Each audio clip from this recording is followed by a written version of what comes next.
Tahun awal 70-an, berapa ramai rakyat Malaysia yang ada kelulusan peringkat ijazah sarjana tinggi dalam bidang kejuruteraan nuklear dalam tu? Katanya saya yang pertama.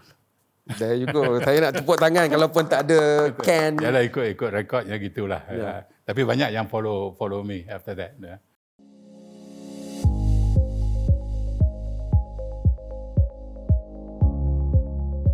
Tujuan saya tanya tu Tan Sri kerana bila saya baca sejarah infrastruktur elektrik negara sejak zaman sebelum merdeka, kerana penjajah ni dia tak pedulikan kita, dia nak ambil hasil negara aja. Jadi dia tak fikir pemusatan, kampung-kampung inklusif dan sebagainya. Tapi bila CEB saya rasa mula-mula tu, kemudian menjadi LLN tu, dia sedar antara perkara utama selain pada perbelanjaan infrastruktur, dia perlukan bakat dan kemahiran tempatan. Daripada board atau lembaga itu diketuai oleh orang putih, nak dijadikan orang kita, dan kemudiannya tentulah jurutera. Jadi bila Tan Sri berjaya dapat kelulusan-kelulusan terbaik di London dan sebagainya ini, dan kemudian balik, tentunya awal 70-an tu Tan Sri telah pun bukan saja menerajui kemahiran dalam bidang tenaga di Malaysia, tapi mungkin juga di rantau ini. Ya, tapi tumpuan saya pada masa itu, walaupun saya balik 73 jadi staf Lembaga Letrik Negara, tetapi diberi biasiswa untuk melanjutkan pelajaran di peringkat PhD. Okay. Yes, that's history. And I came back. Saya balik pada Julai tahun 77. Okay. 77.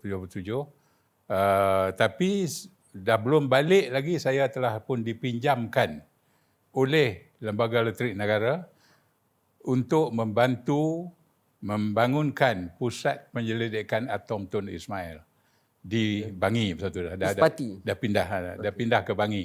Daripada Sungai Buloh original itu. Tapi bila saya balik itu dah pindah. Saya pergi meneroka sendirilah kawasan tapak Puspati di Bangi itu dulu masa tu.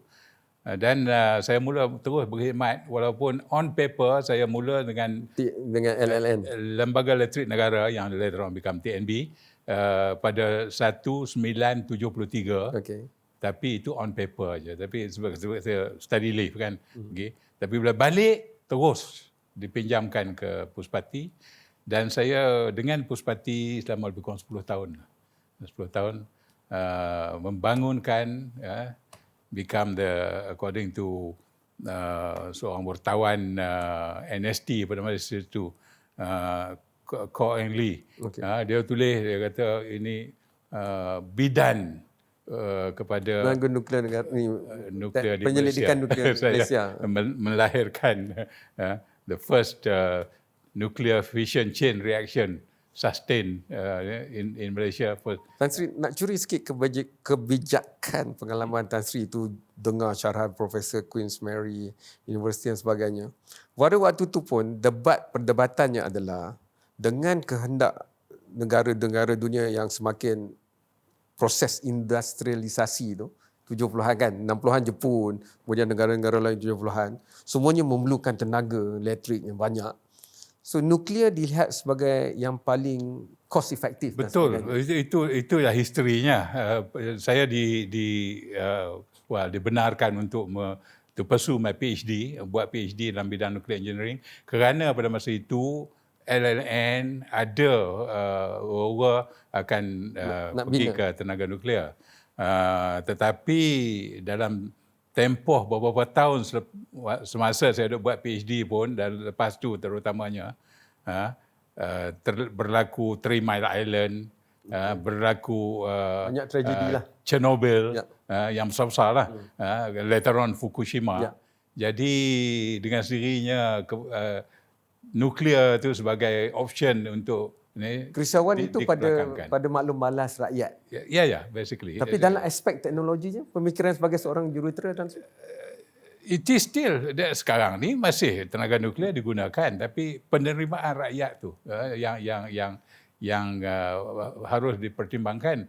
Jika ada negara yang pada masa itu telah pun menggunakan tenaga nuklear, dan ada pembangkang mengatakan kalau kami dipilih kita akan tutup semua Kerana ketakutan rakyat.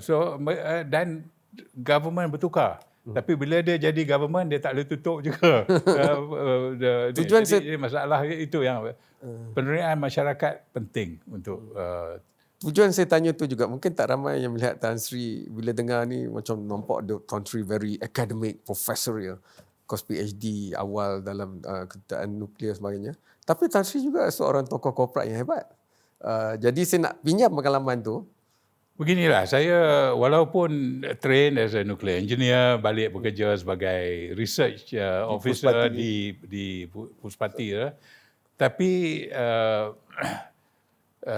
dengan sendirinya, because keperluan pemimpin dalam bidang pengurusan institusi dan sebagainya, saya cepat kira naik pangkat. Dan tak boleh lagi nak pegang skru dan dirty my hand sebagai engineer. Pemikiran. Managing the organisation dan sebagainya. So di situ mungkin negara kehilangan, bukan saya saja, banyak lagi yang ikut saya tu, tenaga mahir pakar dalam bidang nuklear, tetapi kita berhijrah ke bidang lain.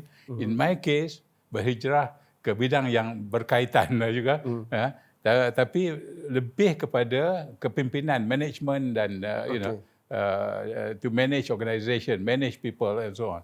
Jadi itulah, walaupun saya di Puspati itu dalam tempohnya lebih kurang 10 tahun, tapi 3,5 tahun daripada tahun 85 hingga 88, saya dipinjamkan ke IAEA dan ditugaskan sebagai regional coordinator for IAEA project in Asia and Pacific. Saya berpusat di Jakarta. Saya duduk di Jakarta 3,5 tahun managing. But there again is about leadership, is about managing people and so on. So it became an asset for me lah, basically, developing my own pemikiran global juga lah. In a way. I think you the best person untuk saya tanya soalan ni, Tan Sri. Like, bila kita masuk ke peringkat pengurusan, perkataan cost datang.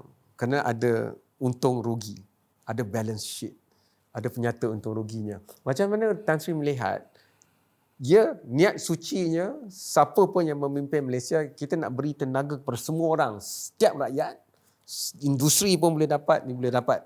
Tapi dalam dunia yang semakin dihimpit pelbagai isu sekarang, termasuklah bekalan sumber tenaga, tentunya imbangan kos tu. Bagaimana Tan Sri melihat?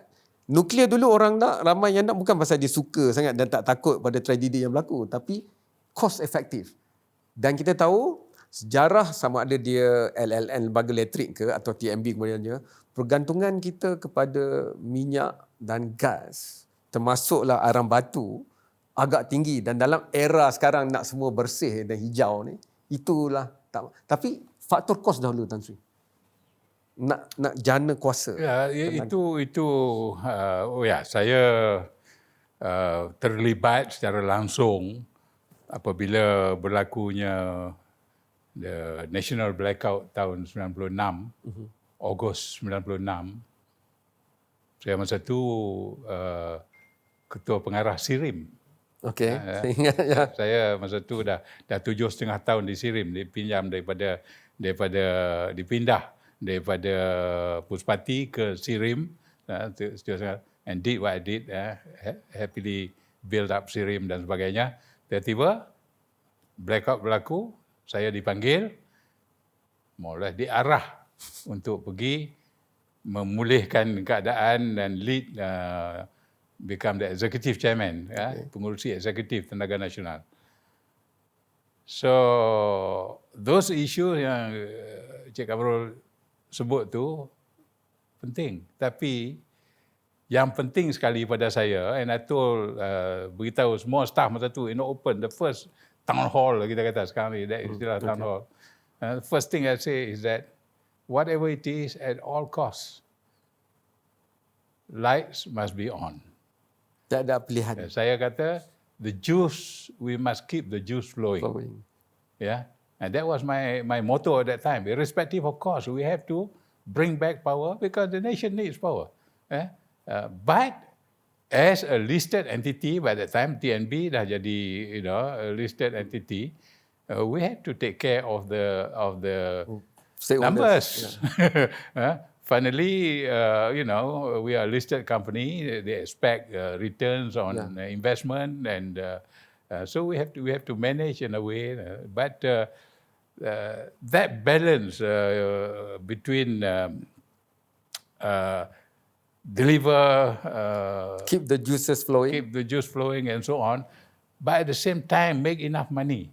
We need to have the government, but we also understand that the government also have got this problem about public acceptance in terms of tariff dan sebagainya. So it is that balance. Alhamdulillah, I managed, as I said, during my time as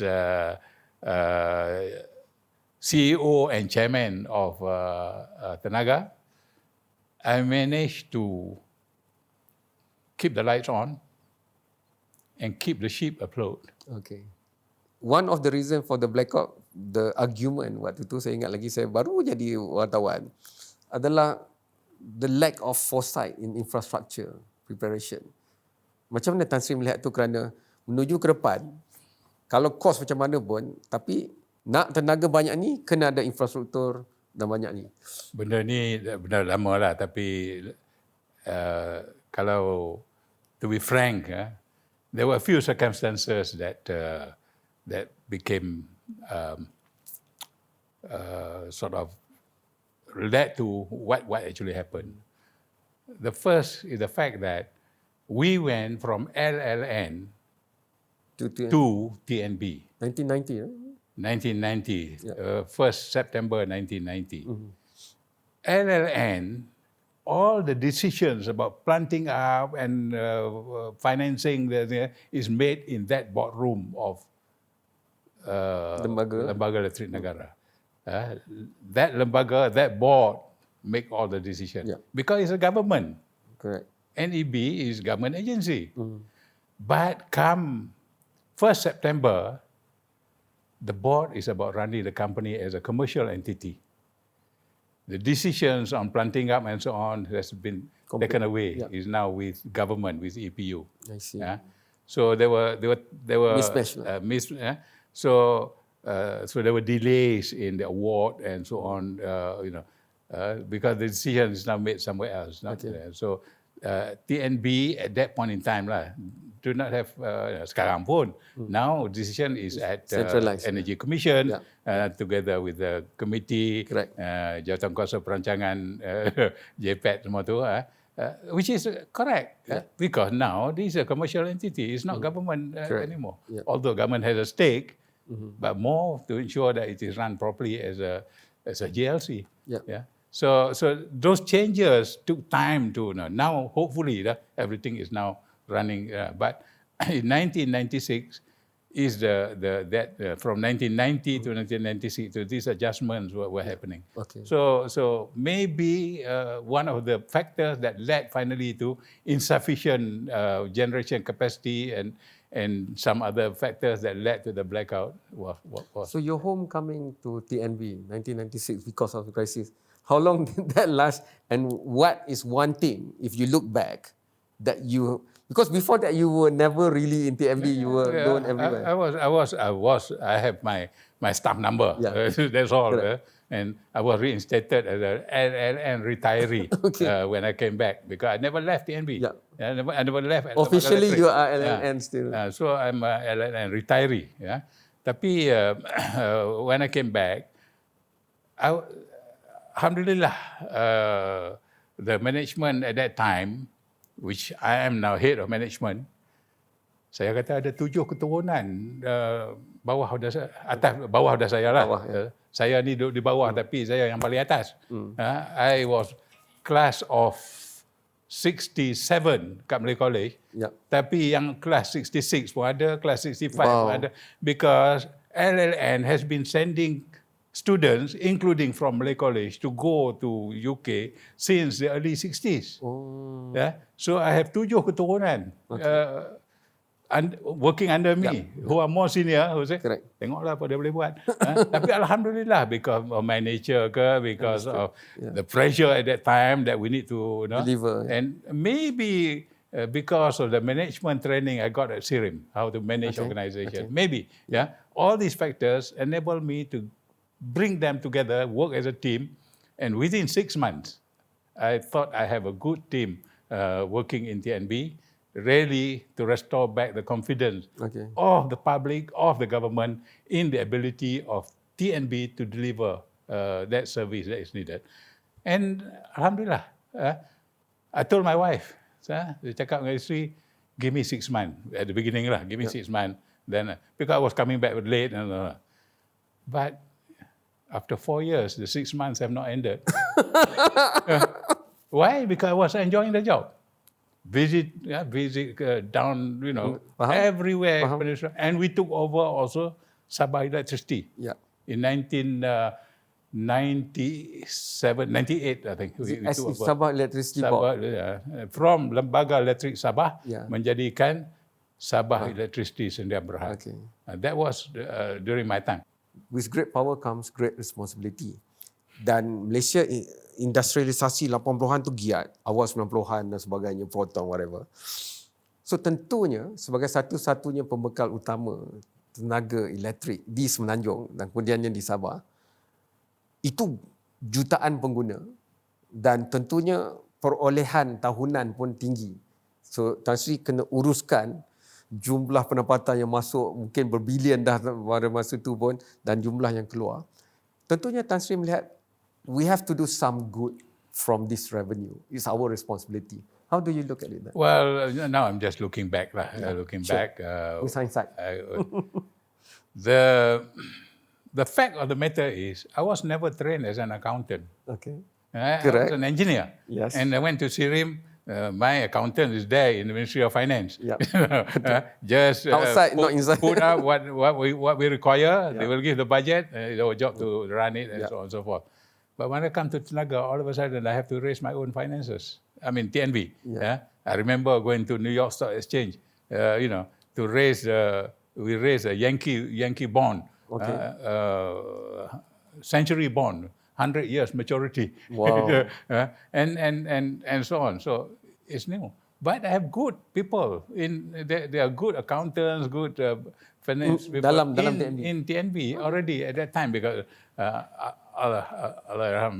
Tan Sri Arop has already been running the organization and so on. So I just build up on what he did, including the other side we can talk later, which is about the university and Unit 10 and so on and so forth. That is, to me, the man responsible is actually Tan Sri Arop. I built upon it He was. So where do you think the future will be for Malaysia? As somebody who has been looking at it for decades. just your own thinking. I'm sure you think about the future a lot. Yeah. It is something that needs to be managed. Okay. The fact that there are countries that is moving and there are technology solutions that can lower down cost and maybe can demonstrate that it is more safe, inherently safer, and so on. It's about managing that, and there are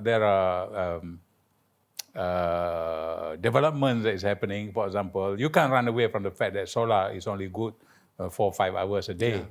Dan teknologi penyimpanan elektrik the best is coming up. Now there are technologies that are developing that will make storage, the solar that electric that is generated can be stored in systems that can make the delivery of a longer hours. Tan Sri, okey, tapi rakyat ni dengan media sosial dia makin banyak tahu benda, dan kita semua tahu di Malaysia ni kita nak bina pusat data centers. Dan di seluruh dunia pun, kalau bila masuk X ke Facebook ke, dia dah global, langsung global.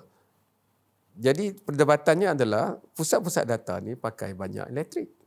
Tapi kita nak bawa masuk banyak, tapi kita pun sedang memikirkan, belum menyelesaikan masalah bekalan dan harga. Kerana kalau permintaan tinggi, supply and demand. Kalau permintaan tinggi kerana ada pusat-pusat pengalian data, tentunya harga akan naik. Well, I leave the thinking and the balancing to those in charge at the moment. Okay. I am But you know it's something to consider. bystander. Yeah, these are issues that need to be there. And to answer your question, to be fair, really got to sit down and look at the numbers, look at the data. Just it's not back. Because my knowledge of the system and so on, maybe is now 10, 20 years behind. Because I was in charge of TNB in 96 to 2000. Waktu tu minyak dan gas kan utama. Yeah. Untuk And a little bit of hydro. Yeah.